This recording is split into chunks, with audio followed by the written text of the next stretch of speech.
Tęsėme Delfi dieną su rubrika Knyginėjimai trumpai.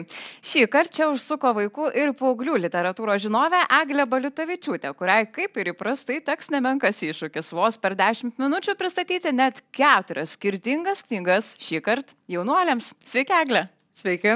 Tai pradėkime nuo mažiausiems, turbūt skirtos knygos jauniausiams, čia turėtume sakyti, Blečio mįslė. Apie ką jie? Taip, iš tiesų, 2 pirmos knygos, kurias pristatysiu, bus maždaug 12+ amžiaus skaitytojams, bet tikrai sudomint gali ir vyresnius. Ir pirmoji Blečio mįslė, reikėtų pasakyti, kad parašyta mums Lietuvoje jau žinomos autorės, amerikiečių rašytos, bet lietuviško kraujo turinčios Rūtos Šepetys kartu su kitu autoriumi. Parašyta istorija Blečio mįslė mus nukelia į 1940 metus. Kas tuomet vyksta? Antrasis pasaulinis karas, ta visa situacija ir nukelia į Angliją, kur Blečio parke yra aiškinamosios paslaptys, šifrai. Na, visi turbūt vyresni yra girdėję apie nacių naudotą enigmos kodą. Tai būtent ten buvo bandoma nulaužti tą kodą. Ir čia atsiduria 2 paaugliai, galima sakyti, vienas jau 19, jau tarsi ant ribos tą paauglystę, jau beveik į suaugusių pasaulį įėjęs, ir jo jaunesnioji sesutė. Jie nelabai kaip sutarė, bet prasidėjus mįslių aiškinimuisi, jiems teks atrasti būdą sutarti, kad išsiaiškintų visus tuos neaiškumus ir mįslės. Ne tik enigmos kodą, prie kurio tas vyresnysis brolis prisideda išsiaiškinimo, bet ir dingo jų mama. Išvyko į Lenkiją ir jokių žinių. Ir jie dargi gauna paslaptingus raštelius, kurie, ką jie reiškia, kas juos siunčia, priešas, draugas. Žodžiu, tokia labai įtempta istorija, bet kartu man labai patiko, kad su tokiu lengvu humoru parašyta tas brolio ir sesers santykių vaizdavimas, kuriuose, šiek tiek kandumo, negali nebūti. Tiesiog tai tokia, tikrai daugeliui bus gana pažįstama ta situacija šeimos. Ir kartu istorinis kontekstas, tai tokia ir žinių suteikianti, nors tai aišku išgalvota istorija, bet aišku labai turi daug tikrų faktų. Tai remiasi vis tik tai pagal tikrus faktus. Taip, tai ir įtrauks, ir suteiks žinių, ir tiesiog leis šiek tiek vietomis pakikenti. Ir iš tiesų užsiminėte, kažkaip čia vadinasi knyga Blečio mįslė, bet tų mįslių labai daug girdėjau.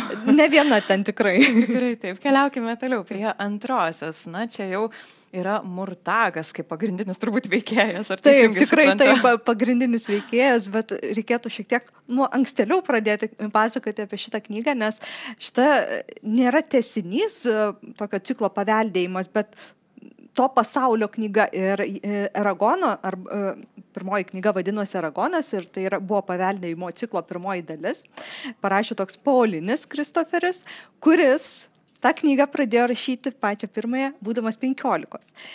Ir tai knygai pasirodžius, po to 2, 3 ir kitoms dalims, jisai pateko į Gineso rekordų knygą kaip jauniausias autorius, kurio knygų serija tapo bestselleriu.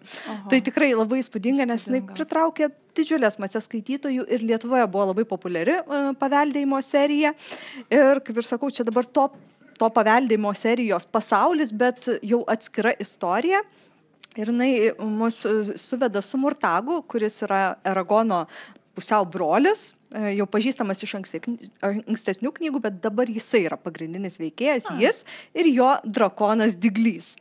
Vis tik tai dar galima atpažinti tos veikėjus. Taip, yra, nes pasaulis tas pats, bet vis dėlto tai atskira istorija ir ją galima visiškai skaityti, neskaičius tų kitų 4 didžiulių irgi tokių dalių, galima ir atskirai. Bet aišku, rekomenduotina viską. Taigi, nukelia maždaug metus po paveldėjimo ciklo įvykių.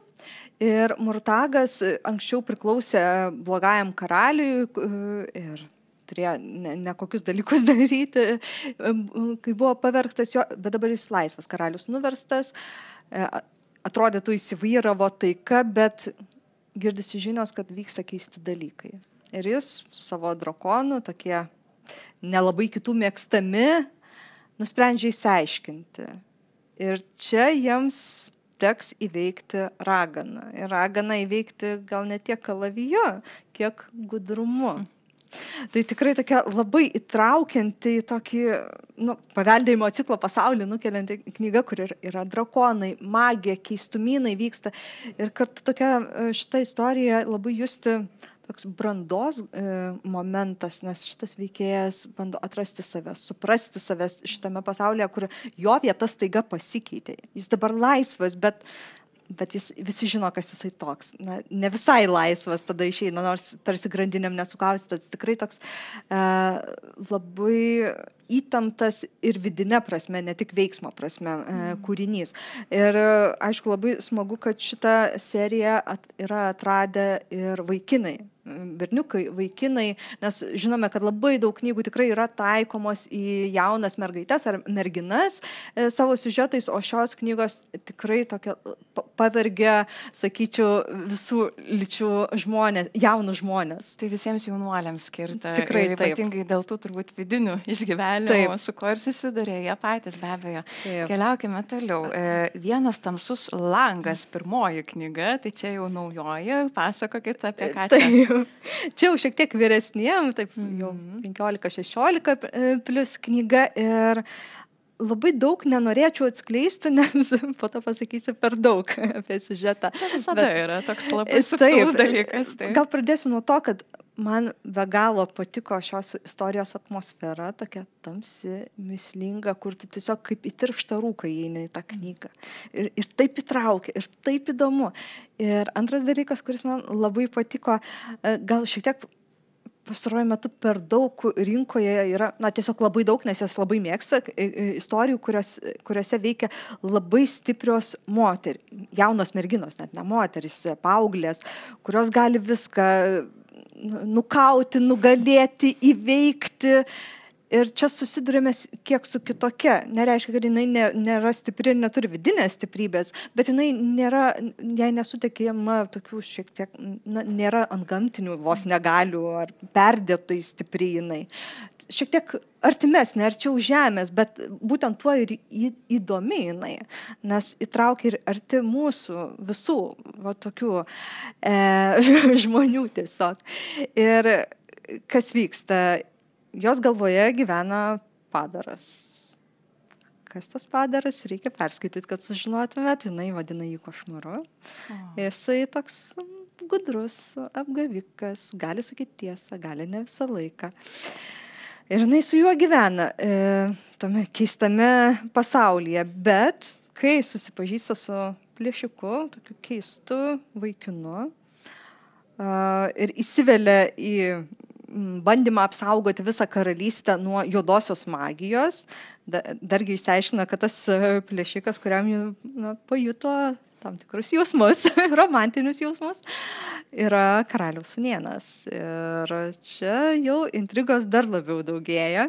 Ir čia gal ir ties tuo ir sustosiu, tik pasakysiu, kad jeigu ieškote romantinės fantastikos, vis dėlto to žanro, bet šiek tiek kitokios, šiek tiek kitaip pakutenančios, šiek tiek kitaip intriguojančios ir su labai stipriai sumegzta atmosfera, žiauriai rekomenduoju. Tikrai išgirdau. Tikrai kitokia knyga bus, negu dauguma būtent romantazi tipo knygų. Tai čia panašu, kad labiau merginoms jaunoms skirta knyga, prieš tai labiau kaip orientuota į vaikinus. Gerai, turime nors šiais laikais ir vaikinai skaito jau įvairesnę literatūrą, bet vis dėlto dar tam tikrai lyčių stereotipai vis dėlto verčia skirstyti tuos skaitimus. Kartais norisi tapatinti su pagrindiniu herojumi, čia jau, kad ir kaip bebūtų, taip jau yra. Ir prie paskutiniosios knygos 5 lūžę kalavijai. Taip, o šita knyga jau bus šiek tiek arčiau tos tradicinės romantinės fantastikos, kur aišku, daug veiksmo, magiškas pasaulis, keistas kitoks pasaulis, labai įdomus, įtraukiantis ir aišku labai stipri intriga ir romantinė taip pat.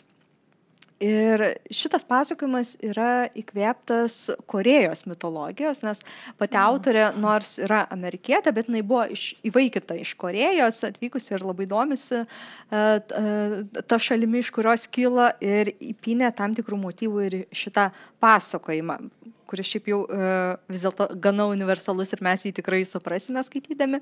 Ir čia pasakojame apie karalių, kuris turi būti nužudytas. Kodėl? Nes jisai yra blogas, jis niekam neįtinka. Jo valdoma šalis, kas ten vyksta, turtuoliai klesti, vargšai yra spaudžiami dar žemiau pulti gyvenimo laipteliais žemyn, taip sakant. Klasika. Taip, ir iš tiesų, tiek, žinokit, ir paliksime turbūt žiūrovams intrigos, na, kaip ir pati užsiminėte. Gerai, gal taip pasakysiu, kad 5 melagiai, visi labai su skirtingais temperamentais ir istorijoms nusamdo nužudyti tą karalių. Ir štai tarp jų ir mezgasi tos visos intrigos. Ir svarbiausia, sostą gali pelnyti tik vienas iš jų. Tikrai tiesa. Ačiū labai, Egle. Ir jeigu šis pasaulis kartais atrodo kiek nuobodokas, gal rudenėjantis kažkoksai netikėtai, visada galima nerti į nuotykių kupiną knygų pasaulį ir pasisemti to trūkstamo įkvėpimo kasdienybei.